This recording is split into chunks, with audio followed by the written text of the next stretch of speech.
Bonjour les Capricornes, j'espère que vous allez bien. On va découvrir ensemble vos énergies pour la deuxième quinzaine de septembre du 16 au 30. Gardez bien à l'esprit comme d'habitude que ce sont des énergies générales, c'est comme une sorte de météo et vous seuls décidez de ce que vous en faites. Donc prenez uniquement ce qui résonne pour vous dans ce tirage et le reste vous laissez. Je vous invite également à consulter les vidéos de votre ascendant et des autres signes de votre thème astral pour compléter ces informations. Ici, l'énergie avec laquelle vous entrez dans cette quinzaine, ce que vous voulez pendant cette période, comment vous vous sentez, la force qui vous soutient, le challenge à relever, le résultat global de cette quinzaine et quelques messages conseils pour finir. Les jeux que j'utilise pour ce tirage sont le Deviant Moon Tarot et le Petit Oracle des Runes. Vous retrouvez sous chaque vidéo en description tous les tarots et oracles qui sont régulièrement utilisés sur cette chaîne, ainsi que le lien pour les guidances personnalisées. Alors, on est parti. Vous avez le 7 de bâton, le 3 d'épée, le 5 de bâton, le 2 de bâton, l'ermite, le 9, le 9 d'ermite, non, l'ermite tout court, et le pape pour finir. Bon, c'est bien d'avoir le pape à la fin parce que là j'ai quand même 3 bâtons, ça fait un peu des bulles là dans votre tirage. Il y a beaucoup de détermination et de combativité à dépasser quelque chose qui vous a fait souffrir, quelque chose qui vous a déçu, quelque chose qui fonctionne pas ou qui n'a pas fonctionné comme... j'ai le mot revanche qui me vient. Est-ce que vous voulez prendre une revanche sur quelque chose, sur quelqu'un, sur vous-même, sur le passé mais il y a le fait de ne pas vous laisser abattre, de plus vous laisser abattre et d'aller vers quelque chose de serein. Ça peut être aussi, c'est pas nécessairement la blessure où on est triste, etc. Mais ça peut être la fatigue parce qu'on s'est beaucoup donné et on a beaucoup bataillé pour obtenir quelque chose qui nous tient vraiment à cœur et on a hâte de pouvoir... Le pape, c'est quand même l'engagement. On a hâte de pouvoir s'engager, on a hâte de pouvoir... C'est une carte pacifique, c'est une carte spirituelle, c'est une carte pleine de sagesse, c'est une carte avec tout un espace d'écoute aussi. Alors, dans quelle mesure vous avez besoin d'écouter en vous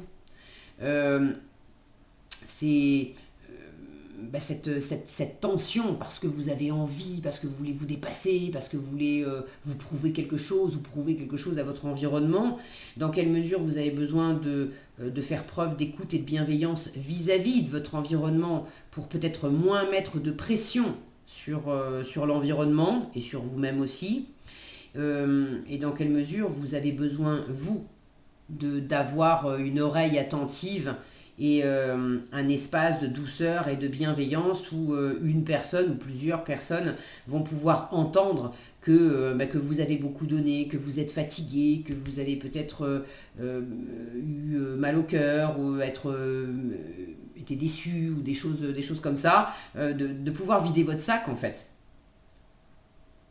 Alors, vous entrez dans la quinzaine avec ce 7 de bâton.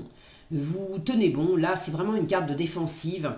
Alors, il y a plusieurs options. Vous tenez bon parce que vous avez beaucoup donné dans une situation pour dépasser quelque chose. Vous avez réussi quelque chose. Vous vous êtes mis en avant. Vous avez dépassé des difficultés. Vous avez remporté un challenge, je ne sais pas lequel. Bon.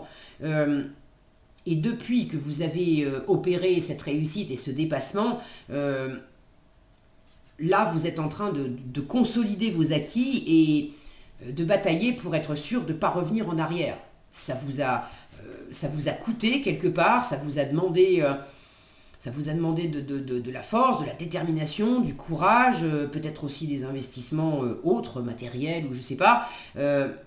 Et vous ne voulez pas... vous voulez pas revenir en arrière. Donc première option, vous bataillez encore un peu pour défendre vos positions nouvellement acquises. Deuxième option, vous êtes sur la défensive parce que il y a des gens, des circonstances autour de vous qui vous cherchent des noises, qui vous mettent des bâtons dans les roues, qui ne vous facilitent pas la vie, et vous êtes déterminé à aller de l'avant pour mener quelque chose à bien. Et comme l'environnement ne vous aide pas, vous êtes dans cette posture défensive où je suis en train de batailler. Ça rejoint quand même votre état d'esprit. Hein. Vous avez un état d'esprit là, batailleur. J'y reviens après. Donc, vous êtes sur la défensive parce que réellement, dans l'entourage, il y a des gens et des circonstances qui ne vous facilitent pas la vie. Troisième option, vous êtes sur la défensive parce que vous vous sentez mise à mal, vous avez peur vous anticipez, vous avez peur d'être jugé, d'être critiqué, vous projetez sur les autres le fait que, bah oui, mais si je parle de ceci ou de cela, on va forcément me dire que j'ai tort, on va pas être d'accord avec moi, on va me prendre la tête, on va pas m'aider, mais ça n'est pas la réalité. Et là, ça vient que de vous, parce que en vous, il y a de la fatigue, il y a le souvenir d'avoir été blessé, il y a des idées, c'est-à-dire ces épées, qui empêchent le cœur de fonctionner correctement. Donc c'est des jugements, des croyances, des choses en vous. Des petites phrases qui vous disent les autres vont pas m'aimer, les autres vont me juger, les autres ceci, les autres cela. Et vous êtes dans un état d'esprit de compétition, de rivalité. Donc vous projetez tout ça sur les autres et vous vous mettez sur la défensive en fait pour rien. Parce que les autres ne sont pas nécessairement méchants ou mal intentionnés, ou ils n'ont pas comme seul et unique but dans la vie de vous pourrir la vôtre. Mais il y a quelque chose en vous qui se met dans cette posture à projeter sur les autres ça, et du coup vous vous mettez sur la défensive, mais quelque part contre des moulins à vent. Alors, ceux qui se sentent concernés par cette dernière option, attention à ne pas vous replier sur vous-même. L'ermite, il est dans sa grotte, il parle à pas grand monde, voire à personne. Et là, j'ai vraiment cette position de repli, vous voyez, avec ce bras sur la tête, c'est au secours. Et l'ermite, qui normalement est très avisé, qui cherche à voir clair, à éclairer surtout le passé pour comprendre où il en est au présent, pourquoi il se passe ça au présent, et de pouvoir mieux se projeter dans l'avenir. Vous l'avez en challenge. Donc là, il y a quelque chose en termes de compréhension qui n'est pas bien aligné, qui n'est pas dans les clous.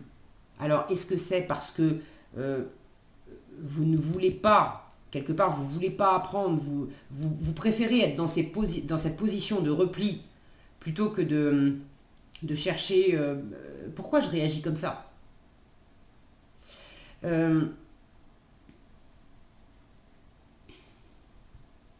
Il peut y avoir aussi quelqu'un dans votre entourage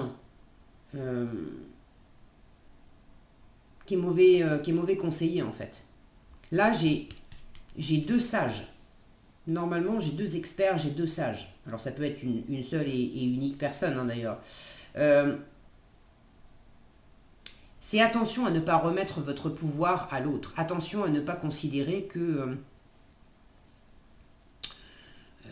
telle personne, à pas voir quelqu'un comme un gourou, comme un mentor, en considérant que cette personne, elle a forcément tout compris et raison. Il y a quelque chose en termes de sagesse et de compréhension qui est quand même un défi, qui représente quand même un défi pendant cette quinzaine. Alors, est-ce que vous avez du mal à trouver la bonne personne ou les bonnes personnes pour vous éclairer et vous apporter justement une résolution pacifique, de la bienveillance, pour vous aider à amener une compréhension? Est-ce que c'est vous qui vous retenez et qui ne voulez pas tellement aller regarder en face et comprendre un mécanisme? Est-ce que c'est juste la posture de retrait? Attention à ne pas vous couper de l'environnement parce que vous êtes dans cette énergie défensive. Alors, à tort ou à raison, encore que j'aime pas cette expression tort ou à raison, il n'y a pas d'avoir tort ou d'avoir raison, c'est est-ce que c'est aligné pour vous? Est-ce que vraiment si vous vous rendez compte, au fond de vous, si vous laissez parler votre cœur, parce que le cœur c'est quand même le siège de l'âme, donc c'est la vraie intelligence, c'est celle du cœur. Je dis pas que l'ego, le rationnel, on n'en a pas besoin et qu'il faut mettre ça à la poubelle, c'est pas ça, mais c'est de comprendre que c'est bien aligné quand le mental est mis au service de l'âme et au service du cœur, pas le contraire. Or là, il peut y avoir un mental qui cherche à dicter sa loi et qui empêche le cœur de fonctionner correctement, qui empêche d'aimer correctement, qui empêche de sentir avec sa sensibilité, son intuition, son empathie, sa compassion, qui empêche ces processus-là.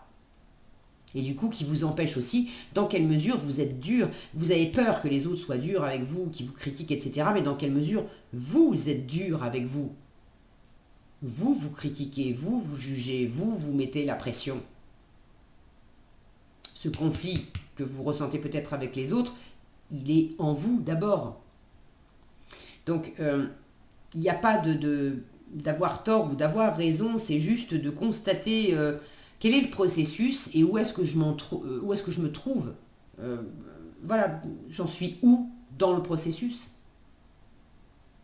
Et quand on a compris, quand on observe quel est le processus et où est-ce qu'on en est dans le processus, ça permet aussi de mieux, c'est la démarche de l'ermite, ça permet de mieux appréhender, bon, vers quoi j'ai envie d'aller, quelle personne j'ai envie d'être, comment j'ai envie de me sentir, du coup, qu'est-ce que j'ai envie de vivre, mais j'attends pas ça des autres, ça vient d'abord de moi. Donc si je sens qu'il y a des tensions et que j'ai envie de paix et de sérénité, et la bonne nouvelle c'est que vous en avez en résultat du tirage, donc il y a quand même quelque chose là qui se libère, même si c'est pas facile, à travers de la compréhension, à travers une forme de pacification, à travers de l'écoute, à travers... on calme les bulles, on calme le jeu là.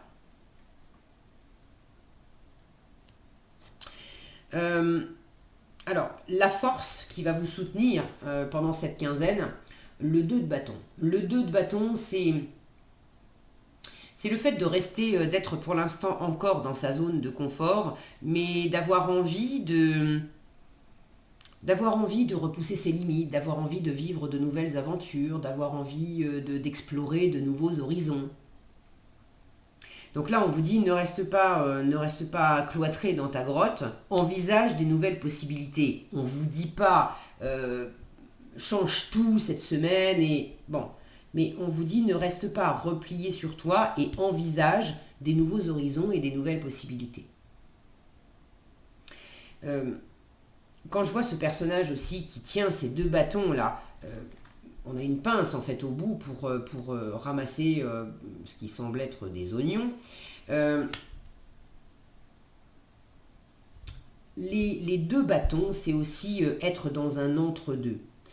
Vous vous sentez dans une énergie de conflit intérieur, conflit avec l'extérieur, donc on a cette notion d'entre-deux.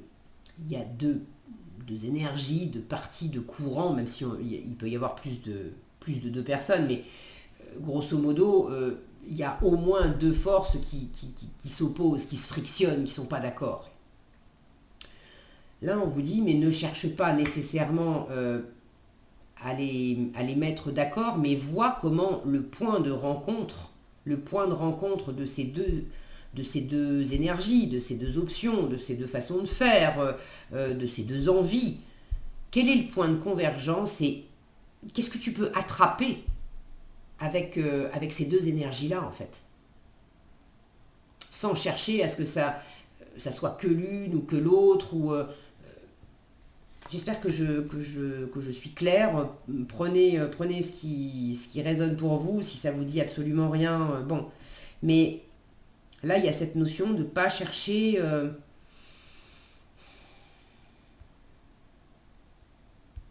de ne pas chercher nécessairement à l'emporter sur les autres ou à l'emporter sur vous-même. C'est pas une guerre, c'est pas un conflit. Plutôt que d'être en opposition et en compétition, il peut y avoir une forme de complémentarité. Bon, je ne peux pas vous dire mieux, prenez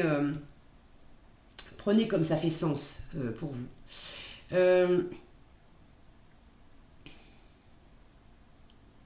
ce que vous voulez dépasser là, parce que vous voulez dépasser de la peine, de la blessure, du ras-le-bol, peut-être une fatigue aussi,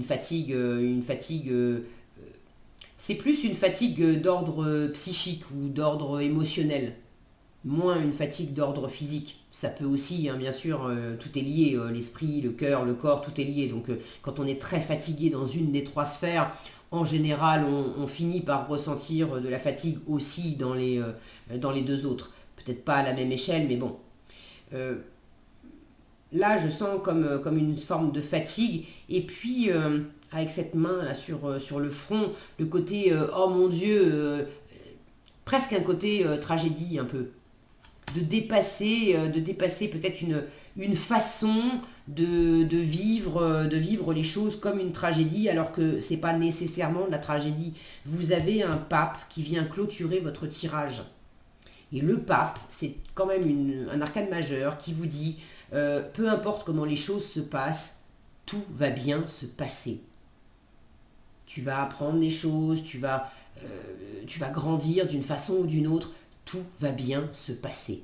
Alors ne vous en faites pas non plus, dans quelle mesure vous êtes en train de vous faire tout un monde de quelque chose, alors que non, il s'agit d'attraper, de prendre, voilà, un fruit après l'autre, une chose après l'autre.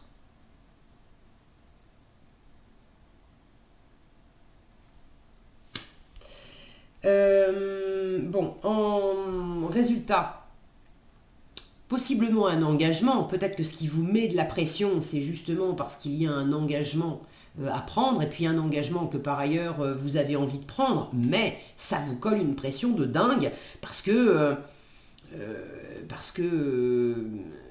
y a des choses qui sont des étapes de vie c'est pas rien. Par exemple, vous avez envie de vous faire un super voyage, et puis en même temps, il va falloir prendre l'avion, et puis vous avez la trouille en avion, alors évidemment, ça vous colle la pression. Vous voyez l'idée? Là, il y a la possibilité de dépasser ça, une fois encore, est-ce que c'est la sagesse en vous? Quelque chose qui est en train de grandir en vous et de s'apaiser en vous. Ça peut être aussi une ou plusieurs personnes dans votre entourage. N'hésitez pas à faire appel à un coach, un mentor, un thérapeute. Ça peut être un ami, ça peut être un membre de la famille, mais quelqu'un qui va vous offrir cet espace d'écoute, de non-jugement, de bienveillance, de prendre les choses posément, avec spiritualité, avec sagesse, avec tranquillité, pour vous aider à faire retomber toute cette pression. Et ça peut être le fait de développer ce genre d'énergie en vous aussi. Mais quoi qu'il en soit, ne vous repliez pas sur vous. Offrez de la bienveillance à votre environnement, et offrez-vous de la bienveillance, et allez chercher de la bienveillance auprès des autres. Okay. Je suis contente de voir aussi... j'ai ce côté défiance, protection en début de tirage, et j'ai cette ouverture, cette écoute et cette bienveillance. Donc il y a vraiment quelque chose qui se relâche. C'est plutôt chouette. Alors, qu'est-ce que vous avez en conseil? Vous avez Otila et Tiwaz. Otila vous dit « Libère-toi de l'envie. Rien ne sert de courir après ce que tu n'as pas, quand tu ne reconnais pas la valeur de ce que tu as déjà. Respecte tes biens, ton héritage spirituel et tes ancêtres. Tu as tout ce qu'il te faut. Gratitude. » Ça, c'est vrai que c'est une énergie aussi qui permet de se recentrer et de s'apaiser. Tiwaz vous dit « Te voilà prêt à défendre tes convictions. » C'est ça. Justice sera faite si ta foi est contestée. La foi, elle est là aussi. Brave et déterminé, tu dédies ton énergie au bien-être de la collectivité. Tu es un guerrier spirituel, une guerrière spirituelle. Alors, il y a ce côté batailleur, mais ne vous faites pas mal avec ça. Ok ? Voilà ce que j'avais pour vous, les Capricornes. J'espère que cette vidéo vous sera utile. Si elle vous a plu, je vous invite à la liker, la partager, la commenter. Et pour être averti quand je publie de nouvelles vidéos, il suffit de vous abonner et d'activer la cloche des notifications. Prenez bien soin de vous, passez une agréable quinzaine et je vous dis à bientôt dans un prochain tirage.